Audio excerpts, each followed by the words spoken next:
Welcome back to Popcorn and Champagne. Thanks for joining us. And Tiff, guess what? It's episode 5. Woo! Cheers. Cheers.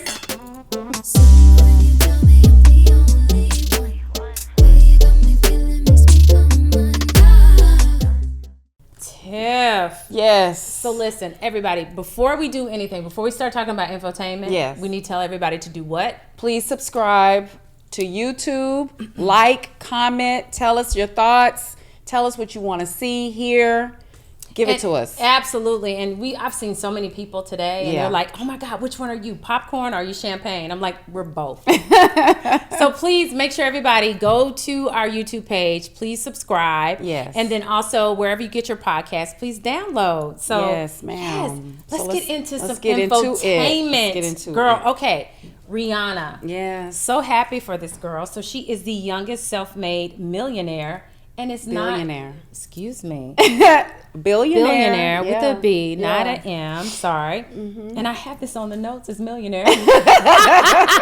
So it is billionaire, not Kylie Jenner. So Rihanna is doing the darn thing. She is. She's a brand new mom. Yeah. A$AP Rocky and her, I just absolutely adore and love. And they call him Riri Jr., the baby. Is that what they're calling baby? Yeah. I did not hear that part. So get this. So Forbes has made her the youngest self-made billionaire, right? And not Kylie Jenner. Yeah. So what happened is Forbes has a ranking 1 through 10. Okay, 1 means that you have inherited your money to become a billionaire. Oh, wow. 10 means that you have self-made, right? Mm-hmm. So Rihanna's number 10. Okay. So back, I guess, 2020, Kylie Jenner was the youngest one. And then they went back and looked at it again, and they made her a 7. And the 7 means that, yes, you were pretty much self-made, but you got help. Because you came from a wealthy family. So right now she is no longer the number one. The reigning champ. Yeah, the reigning champ. But kudos to Rihanna because she launched Fenty in September. I love Fenty. I do too. Well, you know what? I've tried it. I love her bronzers and highlight. Okay, see, I haven't tried that. So is that good? It's good. Okay, cool. I need to try that. I did try the makeup. I know my friend Caress had the makeup before and I tried it. I liked it okay. I would use it again. Yeah. But my favorite, I always go back to my trusted MAC. I always go back to my trusted MAC. Yeah. But one thing I'll say about her, she's got 50 different skin tones, which is good. Yeah. And the company is worth $2.8 billion. She never has to make another song. Never had to get on stage to perform. She is set. And you know what? Out of 100, she's number 34. The bomb. Kudos to Rihanna. Yes, Kudos to Rihanna. And she's worth $1.4 billion. My island girl. Yes. The Best Man franchise. Oh, man, listen. This is something I've been waiting on for a very long time. Well, you still got to wait a little bit longer. I know. So The Best Man, the final chapters, which is going to be airing on Peacock, Best Man is the bomb, right? So the first Best Man started in 1993. Yeah. Can you believe it's been that long? 1999. So then they had Best Man Holiday, which was in 2013. Yes. Best Man Wedding was supposed to happen in 2016. And they decided not to do it because of scheduling issues. So I did not know that. Yeah, that did not happen because of that. Yeah. So Best Man, the final chapters is going to be airing on Peacock. The original cast is all coming back. And I have a good feeling about this. And it airs December 22nd. Yeah. December 22nd. And I cannot wait for this one. This is going to be so good. Yeah. I mean, I love me some Terrence Howard. Oh my God. He was the best in this. And remember when he said, in the first movie, he said, "You don't want to do this, L Boogie. L Boogie. You don't want to do this, L Boogie. Yes, L Boogie. You don't want to do this. You don't want to do wait. this, L Boogie." Me too. I'm so excited about that. So now it's time for Reality Cap. What you got? So Love and Marriage Huntsville. We have kind of put this one on the back burner. They're about in their 3rd season. Carlos King, another one of his creations. I wanted to bring them up and talk about them because it's one of my little favorites that I like to watch. And this season, of course, now Martell and Melody are now divorced, and Melanie's a totally different person from when the. Do you think she's better or worse without Martell? I think she's a little worse. But when I say that, how can I rephrase? Like, she seemed a little bit more innocent when the show first started, and then he cheated on her, and all that came out. And she probably was. Yeah. And then it just kind of tarnished her. Yeah. Kind of, made her a little hard. Yeah. And so now, to me, I think she's walking around like she's going to get a record deal. She thinks she's Beyonce. I don't know. But he's struggling, I think, by being alone. Right. And he's got this wine that he's created, honey. It looks like some little cheap wine, but it's named after his grandmother, which I give so much respect because I love my grandmother. Sure. But shout out to Alberta Gray. But his speaking, like when he presented the wine for a wine tasting, he struggled, and Melanie is the stronger one in that arena. She can hold a crowd. Yeah. A crowd's that's attention. Her strength, and that's just not his. Yeah. Right. That's just and he was kind of in the background, and now he struggles a little bit. So, but do you think maybe she's finding her own voice now? Maybe she was innocent because she didn't know, all the things that was going on. But I think she's a little mean. I don't know. Do you think she's mean? I think she's very bitter. Or do you think she's mean, or is she tired of putting up with bull crap?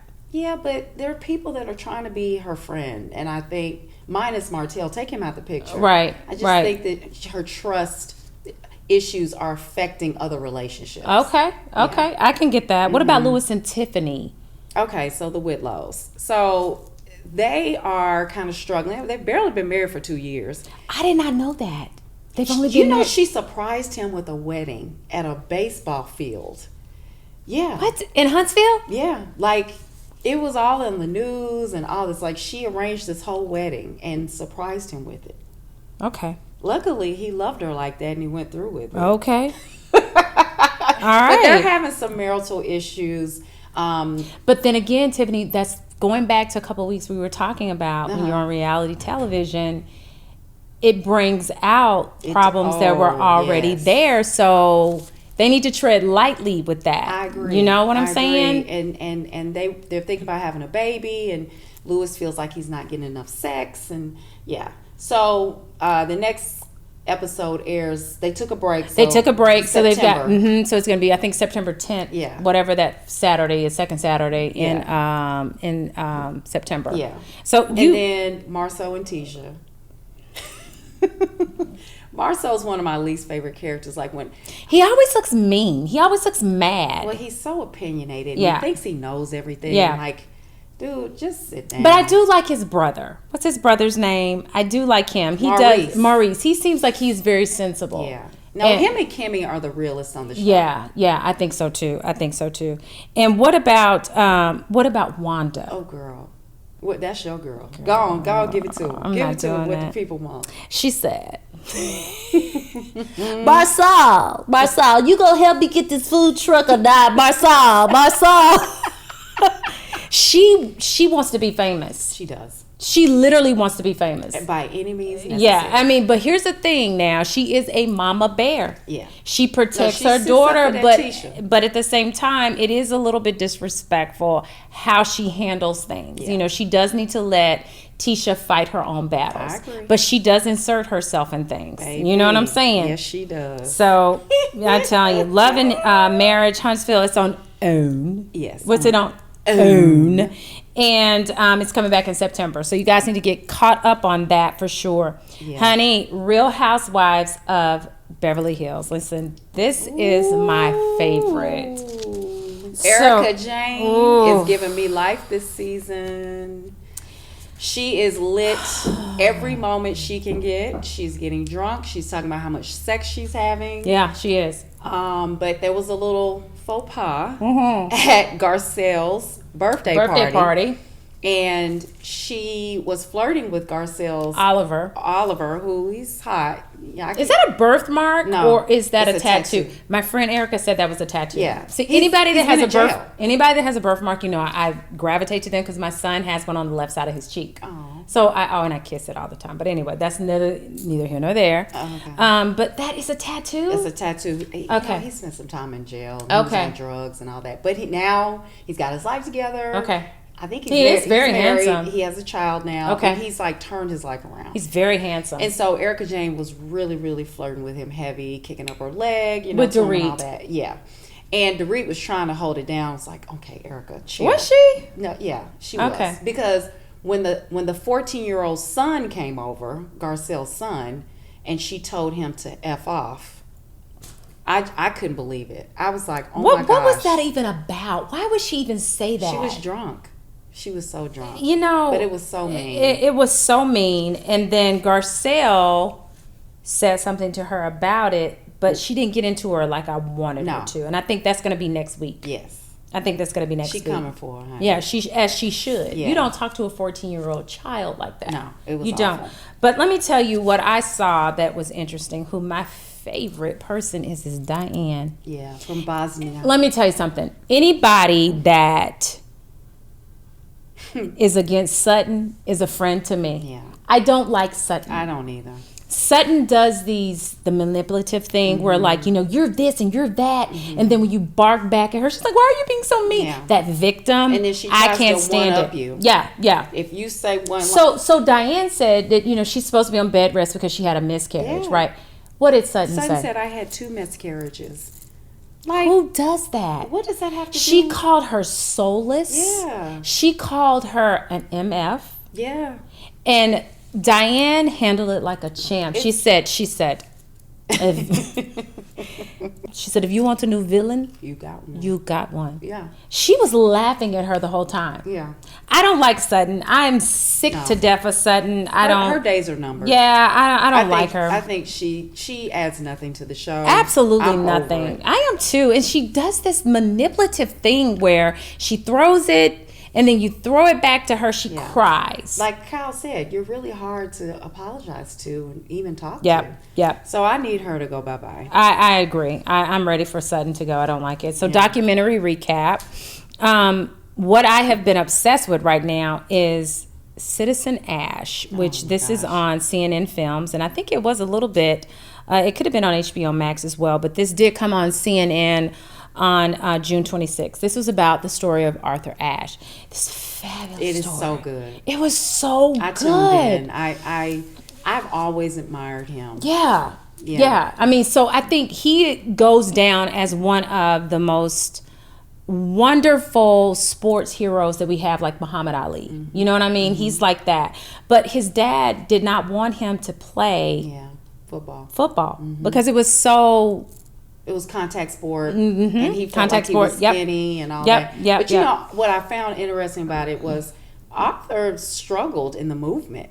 No, he struggled a lot because he didn't really want to. He wasn't very aggressive. They call them as the angry athletes. Like, you had the Muhammad Ali, you had the Kareem Abdul-Jabbar, and then he was like, "Listen, I get it, I understand what you're saying, but I'm not as aggressive about it as you guys were." But I think what I liked about him is that he did find his way. He did. Eventually. He did find his way. But I think he was also at UCLA in that pretty box. Yep. And he experienced a freedom that he hadn't being in Richmond. Was he Richmond, Virginia? He's from Richmond, Virginia, yeah. And he got in his head and, but to your point, he eventually grew into the movement. Yeah, he finally found his voice. Yeah. Because it just made sense because he saw how African Americans were treated at that time, and he had to say something because he had a voice. He did. But then you go back and you go forward, and you look at these athletes now who are making a point. Like you've got LeBron James, who's being very vocal. You've got Serena, who's being very vocal. You got Coco, who's being very. Oh my God, But absolutely. He paid the price, though. He did. Because every now and then they're going to make an example. But he still got paid. Yeah. So then there's that. But, the thing about him is really a sad story with Arthur Ashe. He had a lot of illnesses. Like, he was not a healthy man. No, as you would think he would be because he played tennis. He was an athlete his whole life. But, a lot of that stuff is hereditary. It's kind of hereditary. But he had a heart attack at 36. I know. Had 2 heart surgeries and had a blood transfusion. And he had brain surgery. Yeah. I mean. Yeah. But the thing about it is, I'm going to tell you one thing that I thought was very interesting. Once he retired because of everything, he became a coach. Yes. He became a coach of John McEnroe. Baby. And that documentary is coming out in September, the John McEnroe. That man. So this is the thing. This is the thing that was very poignant to me in that documentary, which is very true. Is that you know how boisterous John McEnroe was, and how he would be yelling at the referees or whatever. But the thing that he said is that he could never do that. But at times he wanted to. He was a black man. But he couldn't do it because he wasn't afforded that luxury. I love that part. I did too. Yeah. I love that part. He wasn't afforded that luxury. But I'm gonna tell you another thing too that I thought was very interesting, and I will never forget this particular quote. He did die from a blood transfusion because he had AIDS. Yeah. It was tainted blood. He was forced to come out because USA Today, a person from USA Today, one of his friends found out about it. So he was forced to come out that he had AIDS.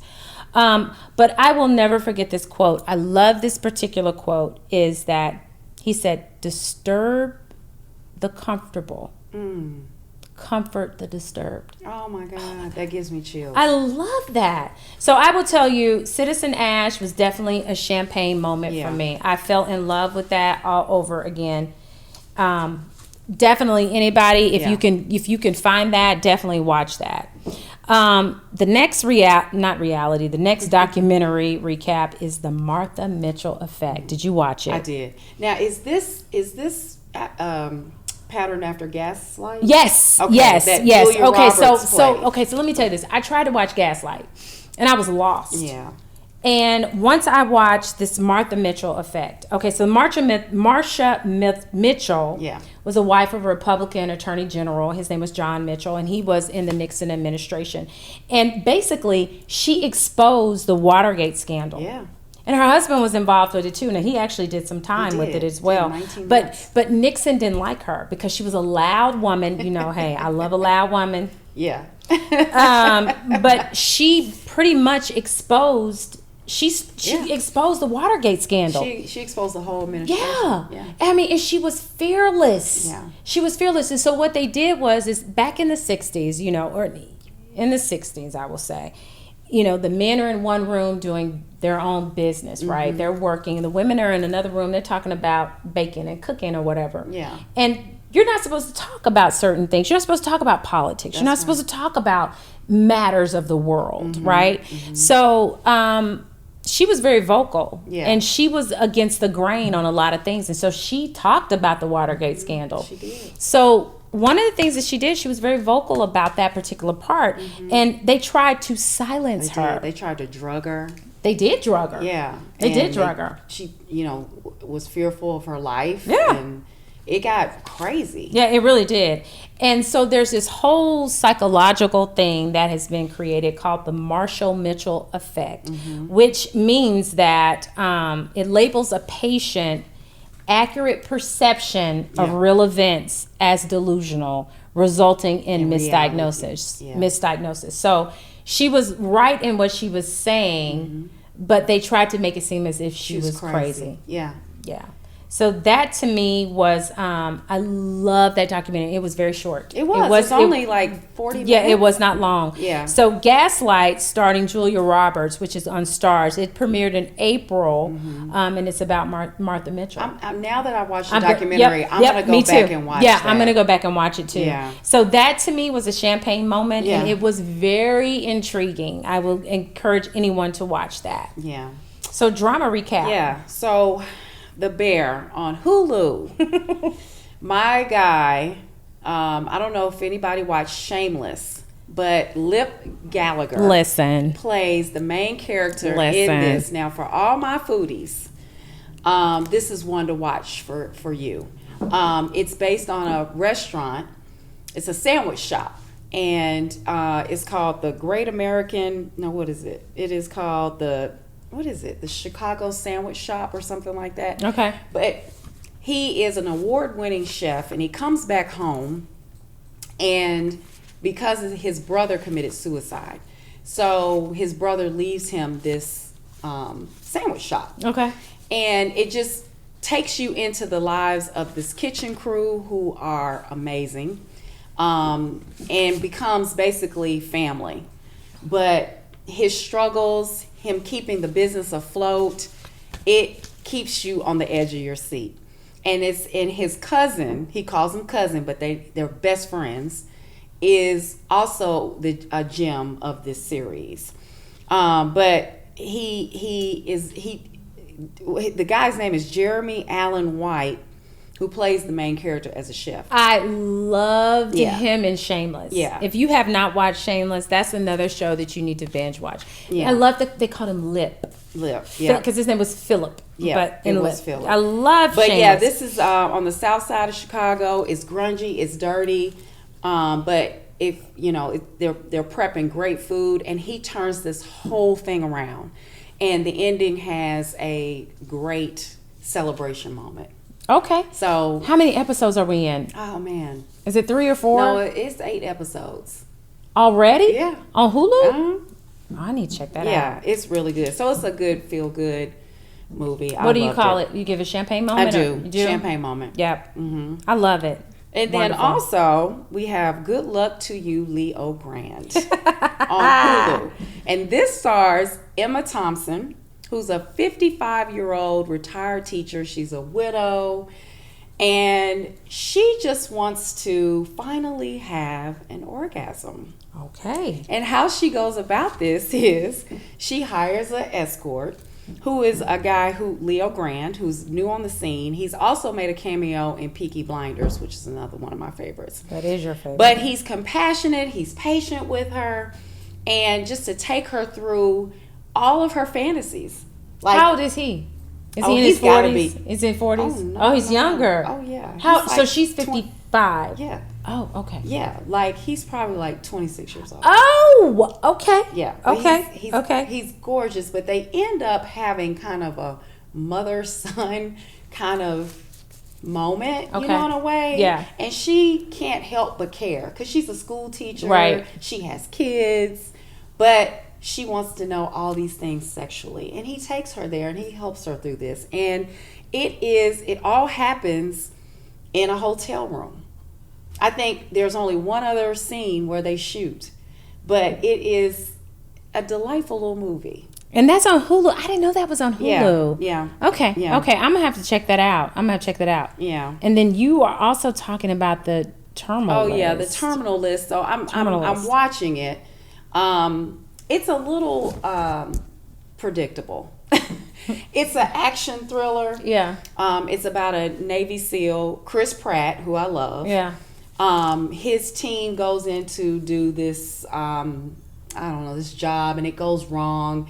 And then he comes back home. Most of his team gets killed. He comes back home, and clearly somebody's behind it all. They're playing mind games on him. And it's just taking you through. He's trying to get revenge back on these people. Mm-hmm. They've killed his family. I've seen it. But it is a lot of ups and downs to it, so it keeps you kind of guessing. It's just okay. So you give it a champagne, or do you give it burnt popcorn? I don't give it burnt because it's good quality. I just seen the story before. You know what I mean? So it's predictable, like you said. It's predictable. Like you said. So it's a little stale. Would you recommend anybody to watch it, though? Well, it's definitely a dude series. Would you recommend it? Yeah, I recommend it to a guy. All right. Yeah, it's action packed. You know what I mean? Right. So. Okay. Cool. So, did we talk about movie? We did talk about movie recap, right? So we talked about Emma Thompson and so one that was interesting to me was Beauty, which is on Netflix. Okay. 5 minutes in, I knew this was about Whitney Houston. I never watched it. You didn't watch it? Okay, so this is another. I forgot to watch it. This is another Lena Waithe. Who I love. I do too. Who does The Shy. So this is about this young star who's on the brink of, stardom, and she's hiding her relationship with her best friend. Her best friend happens to be a girl, right? Okay. It's like Whitney and Robin. Mm-hmm. Yeah. So it's in the early 1980s in New Jersey, and I knew when I started looking at this, like, this has got to be about Whitney Houston. And so when I went back, I looked and they said, okay, yeah, this is about the Whitney Houston and blah blah blah blah blah. And I was like, wow. I saw it on Netflix, and I was like, let me just check this out. Let me just see what it's about. Didn't watch a trailer, didn't know anything about it. I just saw that it said beauty. Yeah. I said, let me just see what it's about. Whitney Houston. So then I paused it and I went back and I was like, exactly, it's about Whitney Houston. So Niecy Nash plays her mother, which is like Sissy. Okay. And then how do you say Big Brother Almighty's name? I don't know. Giancarlo? I think Esposito, something like that. You know, he was good. That's good. He was on School Days. He was Big Brother Almighty on School Days, but he was also been on he was on Better Call Saul, and then Breaking Bad. And he's on The Boys. Oh, he's on that too. Okay. Yeah. So it's basically the life of Whitney Houston and her. It really put a lot of emphasis on her being a lesbian. Yeah. Which is interesting because Whitney Houston's life has been spun so many times on documentaries, different movies. And I think Lena took it to another level with this. Yeah. Like, because it's kind of unassuming, but it's, well, you know, it's very predictable. Yeah. Right? But I will tell you, I will give it a burnt popcorn. Okay. I didn't like it. It was not good to me. I thought it was almost in poor taste. Okay. That's just my opinion. Because you think it made her look bad, put her in a bad light. It made her parents look even worse. Not just so much of her. It made her parents look worse. Well, the daddy did sue her. The daddy, and he looked like the daddy too. And you know, towards the end, but I didn't like it. Okay. I was underwhelmed. I will say that I was underwhelmed. That's shocking for Lena because I like her stuff. I love Lena's stuff. She's usually brilliant, but I was underwhelmed by it. You can't be perfect all the time. Yeah, you can't be perfect all the time. I get that. I definitely get that. So what you watching? Oh my gosh, what am I watching? So Leave No Trace. Oh my gosh. Now what is this? Okay, so Leave No Trace is on Hulu. Yeah. And this is the true story behind the Boy Scouts of America. Oh. It's bad. It's really bad. Is it a docuseries? It's a documentary. And the Boy Scouts of America, I mean, these are like 82,000 Boy Scouts have come forward. 82,000 that have said they have been sexually abused and how the Boy Scouts tried to cover it up. And it was so bad that the BSA, Boy Scouts of America, had to file for bankruptcy.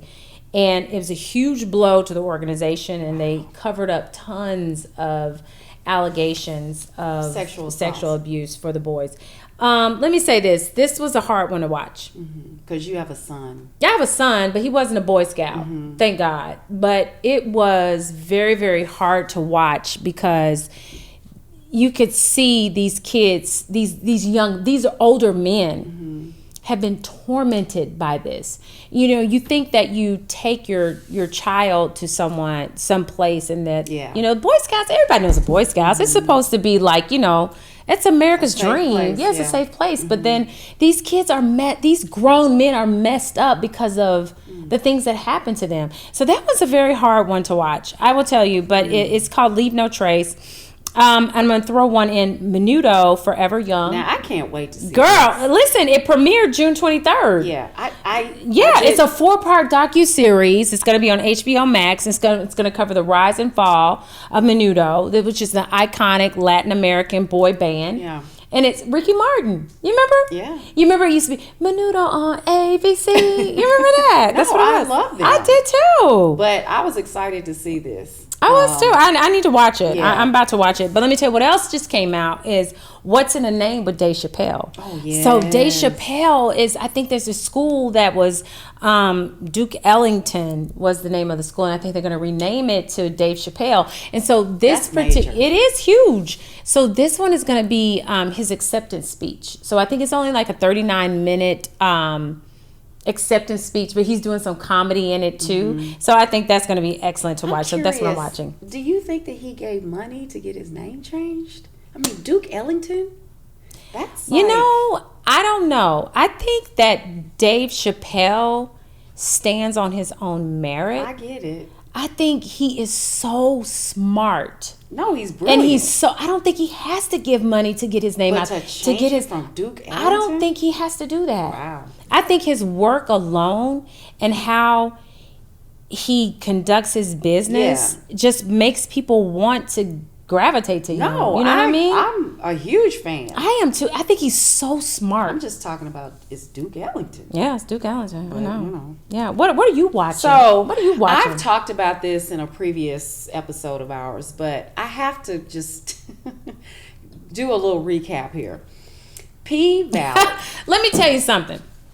My soror Tawana called me and was like, when y'all gonna talk about P Valley? Yeah. I was like, I think Tiffany's gonna talk about it tonight. Yeah, because I think in our earlier episode I touched on it and just saying it was coming, it's here. Yeah. You know, Uncle Clifford and the gang are back. But let me just say, this last episode was probably the best episode I've ever seen of the series. And so it just dives in deep to one of the dancers' backgrounds and how she became who she is today.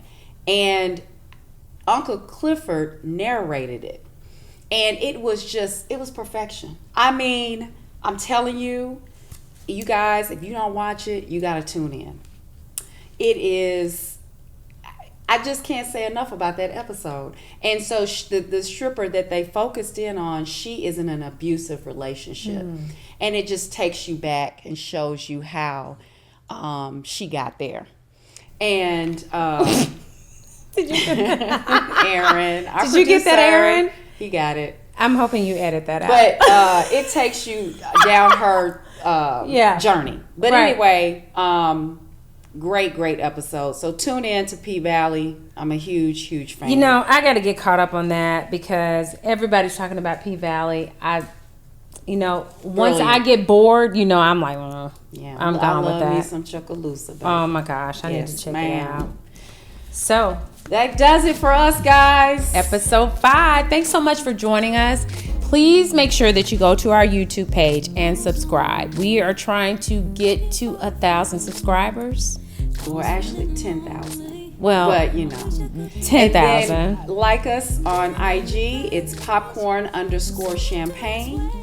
And we're available on all streaming podcast platforms. We are. Thank you guys so much for joining us. We'll see you guys next week.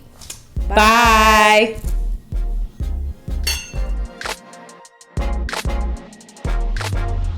Where do you take all this money to?